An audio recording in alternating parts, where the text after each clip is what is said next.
Congress senior నేత ఆ party Nizamabad Lok Sabha అభ్యర్థి టి జీవన్ రెడ్డి వివాదంలో చిక్కుకున్నారు. ప్రచారంలో భాగంగా నిన్న ఓ మహిళకు చెంపదెబ్బ కొట్టిన వీడియో సోషల్ మీడియాలో వైరల్ అవుతోంది. ఆర్మూరులో ఇతర నేతలతో కలిసి ప్రచారం నిర్వహించిన జీవన్ రెడ్డి ఉపాధి కూలి పనులు చేస్తున్న మహిళలను సమీపించి ఈ ఎన్నికల్లో ఎవరికి ఓటేస్తామని ప్రశ్నించారు.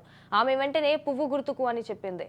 అసెంబ్లీ ఎన్నికల్లో తాను కాంగ్రెస్ కి ఓటేశానని, కానీ పెన్షన్ రావడం లేదని, ఈసారి కమలం గుర్తుకే ఓటేస్తానని చెప్పింది.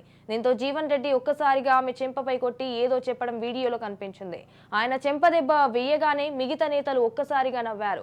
కాగా నిజామాబాద్ లో జీవన్ రెడ్డికి ప్రత్యర్థిగా సిట్టింగ్ ఎంపీ బీజేపీ నేత అరవింద్ బరిలో ఉన్నారు.